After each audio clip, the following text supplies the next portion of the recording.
তারা হয়তো এই হাদিস জানে না, আল্লাহ পাক ওদের কানের মধ্যে আমার এই হাদিসটা যেন পৌঁছে দেন, আমিন।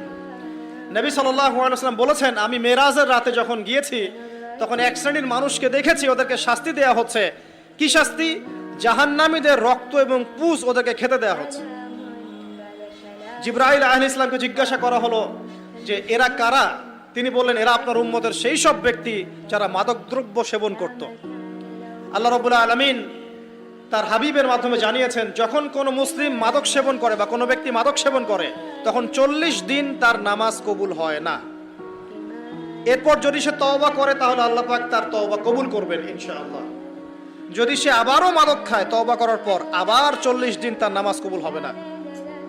যদি সে আবার তওবা করে আল্লাহ পাক আবার তাকে মাফ করে দিবেন। যদি সে আবারও মাদক খায় আবার 40 দিন তার নামাজ কবুল হবে না। তারপর যদি আবার তওবা করে আবার আল্লাহ তাকে মাফ করে দিবেন। এরপরেও যদি সে আবার মাদক দ্রব্য সেবন করে, নবী সাল্লাল্লাহু আলাইহি ওয়াসাল্লাম বলছেন তাকে আল্লাহ রাব্বুল আলামিন পরকালে মৃত্যুর পরে তিনাতুল খাবাল পান করাবেন। তিনাতুল খাবাল। জিজ্ঞাসা করা হলো, ইয়া রাসূলুল্লাহ, তিনাতুল খাবাল কি জিনিস? নবী সাল্লাল্লাহু আলাইহি ওয়াসাল্লাম উত্তর দিচ্ছেন, এটা হচ্ছে জাহান্নামীদের রক্ত, মাংস, এগুলো পুড়ে পচে যে রসটা বের হবে, এটা হচ্ছে তিনাতুল খাবাল।